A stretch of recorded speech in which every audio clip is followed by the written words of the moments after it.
In the winter of 1259, Polish peasants found something unusual in their fields. Mongol scouts frozen to death on their horses, both man and beast, standing upright like ice sculptures, their eyes pecked out by ravens. The locals didn't bury them. Instead, they set up market stalls around the frozen corpses, selling hot soup while using the dead Mongols as macabre decorations.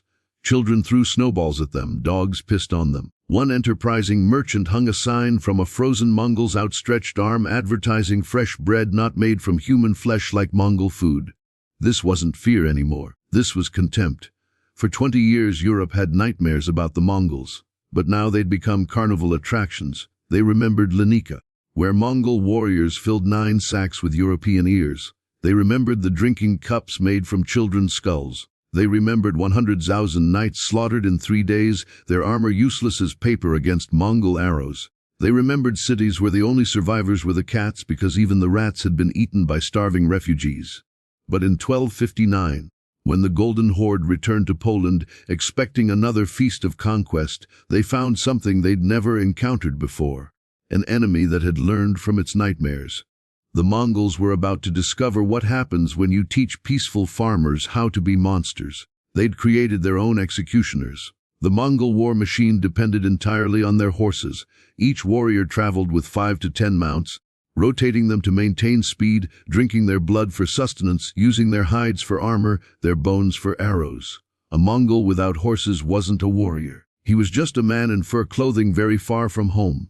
The Poles under Duke Bolesław the Chastid, a name that would soon be ironic given what he'd do to Mongol prisoners, had spent 2 decades studying their enemy's greatest weakness.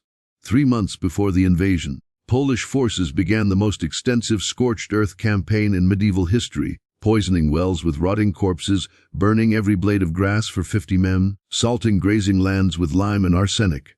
Most diabolically, they left behind gift horses, beautiful Polish mares infected with glanders, a disease that spreads through horse populations like wildfire, causing pus-filled abscesses in the lungs until the animals drown in their own fluids. When Mongol General Neuken crossed the Vistula River in December 1259 with 30,000 riders, his scouts reported something disturbing. The land ahead was dead, not conquered, not abandoned, dead. Every village was empty. Every field was black ash. Every well had bloated horse corpses floating in it. The Polish population had vanished like smoke, taking every grain of wheat with them.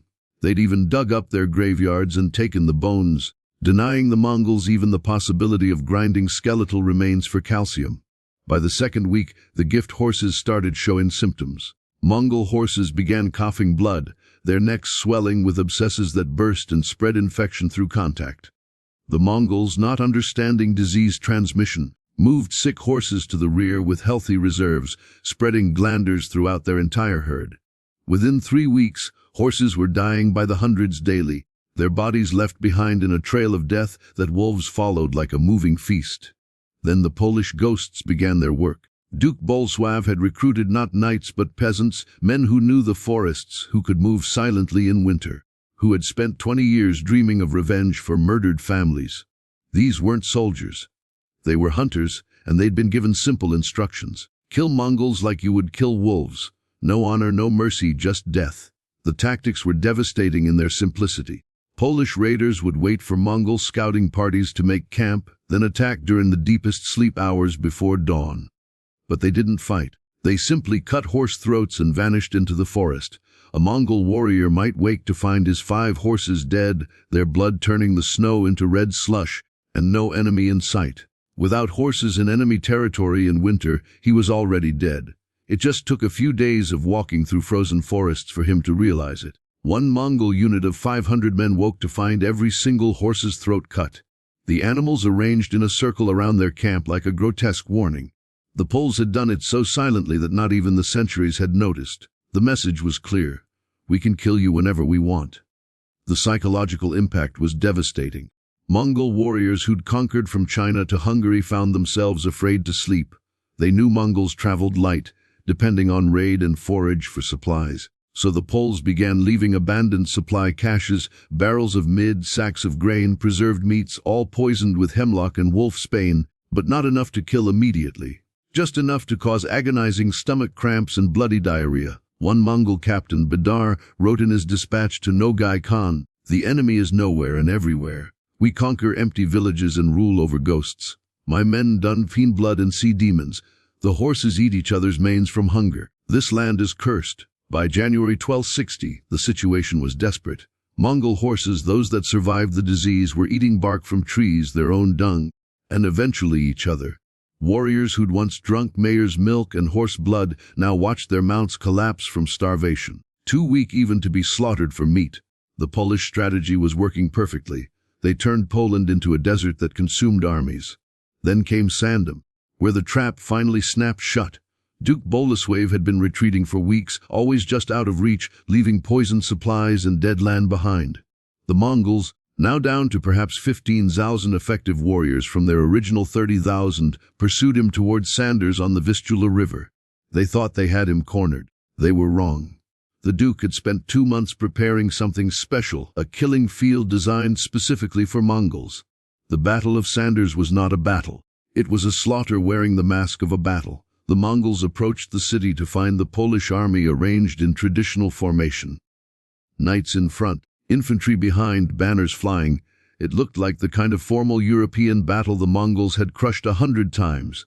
No Khan ordered traditional tactics, feigned retreat to draw the knights out, then shower them with arrows.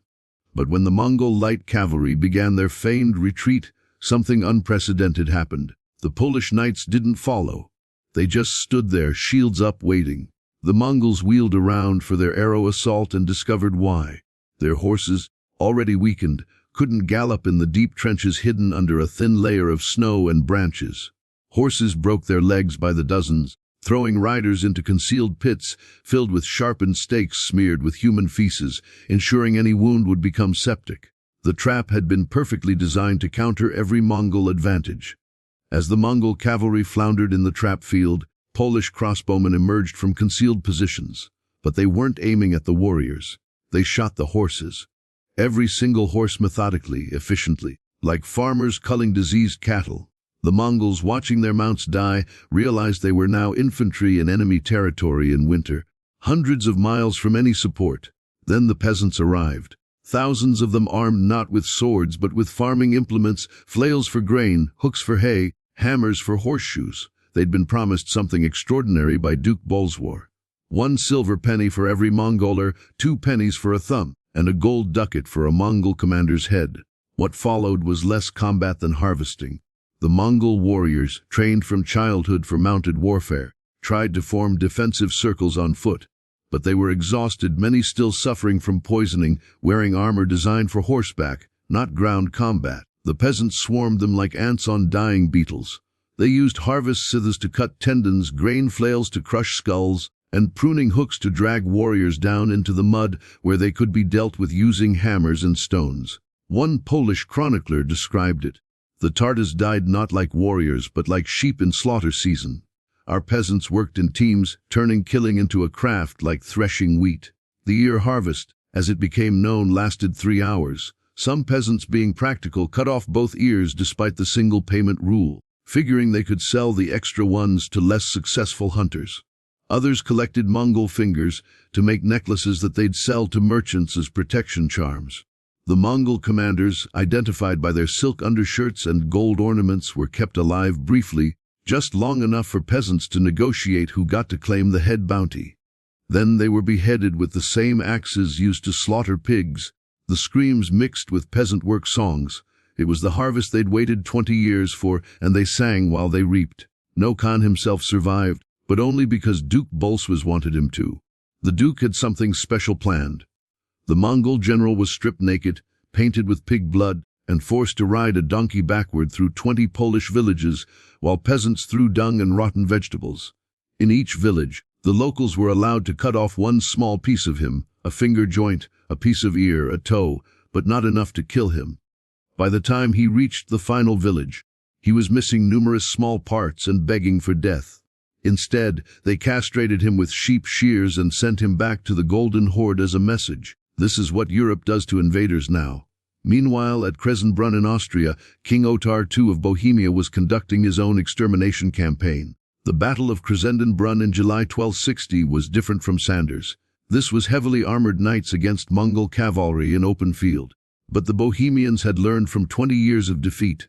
They developed new tactics specifically for Mongols. Instead of charging, they formed hollow squares bristling with pikes like mobile fortresses.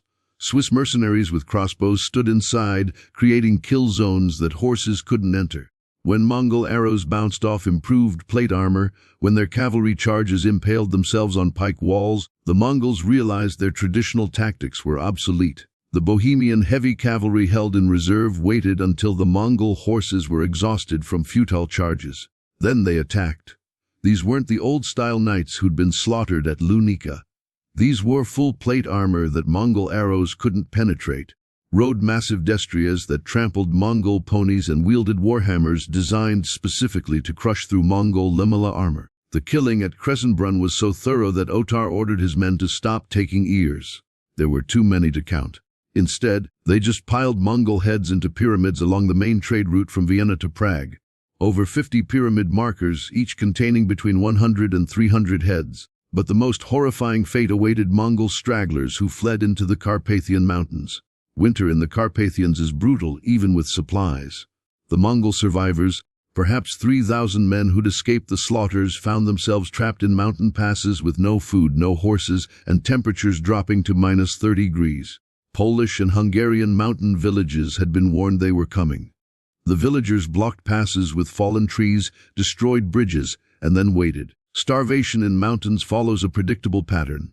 First the leather belts, boots, saddles, then the frozen horse carcasses, then bark, pine needles, and finally by week 4 each other. A Hungarian patrol found a Mongol camp where the occupants had clearly turned on each other. Bodies were butchered with the same precision Mongols used on sheep.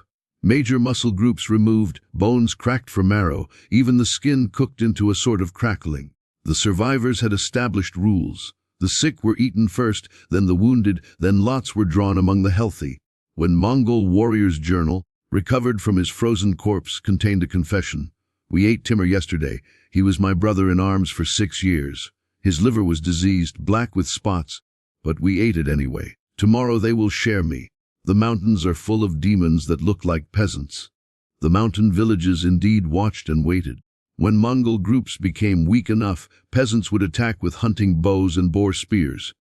But mostly they just waited for winter to do their work. They'd find frozen Mongols in spring, perfectly preserved, their faces twisted in expressions of final agony. The bodies were stripped of anything valuable, weapons, armor, gold, dental work, and left for wolves. Some villages developed a gruesome economy around Mongol corpses. They'd harvest tendons for bow strings, hair for brushes, and skulls for drinking cups. A bitter reversal of what Mongols had done to Europeans at Lenica. Every household had Mongol skull bowls used specifically for feast days. The few hundred Mongols who made it through the mountains faced a final horror: the slave markets. The Venetians, always pragmatic about profit, had established a robust trade in Mongol prisoners. But these weren't warriors anymore. They were broken, starving, often mutilated survivors who'd eaten human flesh to survive. The Venetians bought them for almost nothing from Hungarian peasants, then sold them to Egyptian Mamluks, who found ironic satisfaction in enslaving the sons of men who'd enslaved half the world. The slave ships were floating hells packed into holes designed for cargo, chained to prevent suicide, fed just enough to keep them alive until sale. Many went mad from the reversal of fortune. Children received different treatment. Mongol boys under 10 were castrated and sold as eunuch to guard her harems. The survival rate from the crude castration was perhaps 1 in 3. Those who survived were trained to forget they were ever Mongol, raised to serve in the palaces of the very civilizations their fathers had tried to destroy. Mongol girls were sold to brothel across the Mediterranean, marketed specifically as daughters of the conquerors for clients who took sadistic pleasure in dominating the offspring of feared warriors. The Venetian merchant Marco Sanudo recorded, "The Tartars make poor slaves, they refuse to work. They attack their overseers with their teeth like wild dogs, and many hang themselves with their own chains." Back in Poland, Duke Bolesław ordered a special monument built from Mongol bones. At the site of Sanders, Polish peasants constructed a church, its foundation mortar mixed with ground Mongol bones, its walls decorated with Mongol skulls arranged in crosses, its altar made from a single block of stone where Nogai Khan had been castrated. They called it the Church of Divine Vengeance. It stood for 200 years until it was destroyed by embarrassed church officials who thought it unchristian. The immediate military impact was decisive. The Mongol invasion force of 30,000 had been essentially exterminated. Perhaps 500 made it back to the Golden Horde, many missing ears, fingers, or other parts, telling tales of poisoned earth and enemies who fought without honor. But Europe wasn't done teaching lessons.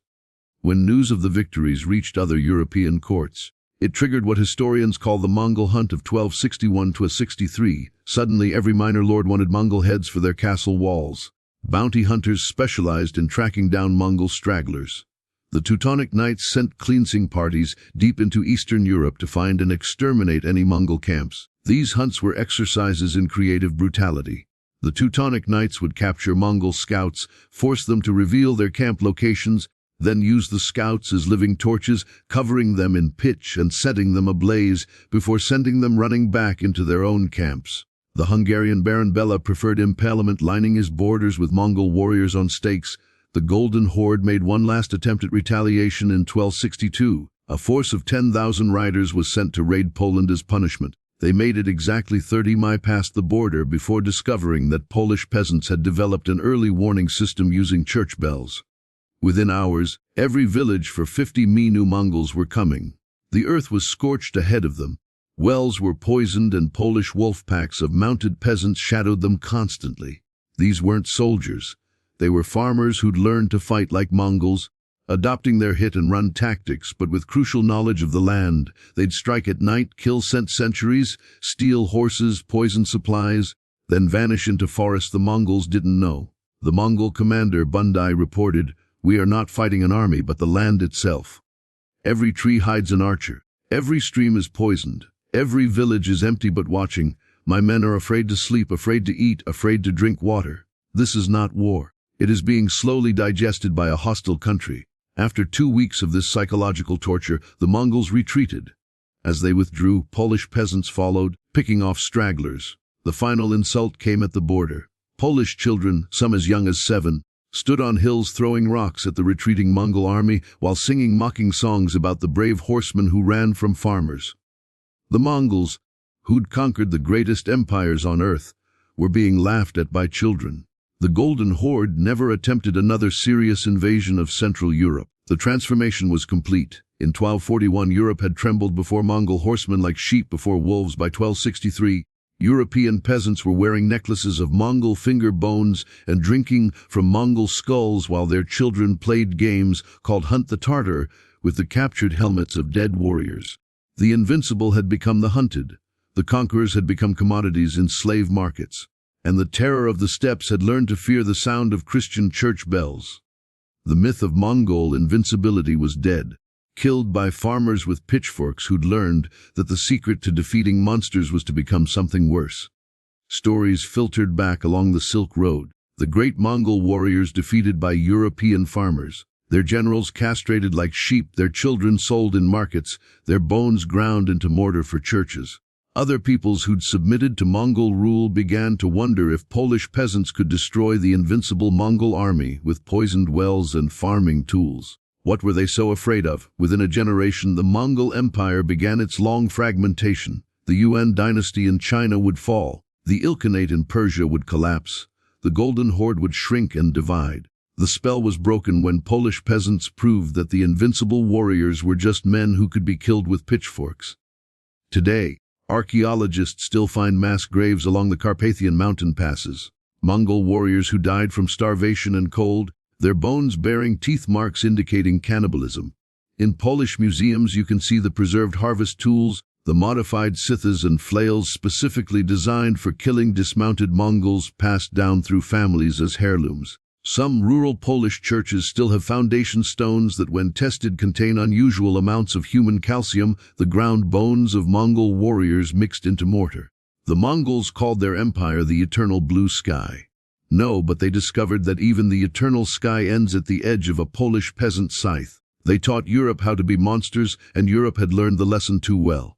The last Mongol to leave Poland alive in 1263 was a young scout named Kotus, who'd lost his ears, nose and fingers to Polish peasants. He made it back to the Golden Horde and lived another 40 years, warning every young warrior about the land of death, where the earth itself was poisoned and farmers wore necklaces of Mongol bones. He ended every warning the same way. They say we were invincible. We were not. We were just men far from home who learned that teaching sheep to be wolves means one day the sheep will eat you. He was right. The Mongols had created their own executioners. They really should have stayed in the steppes where they belonged instead of teaching peaceful farmers the art of systematic slaughter.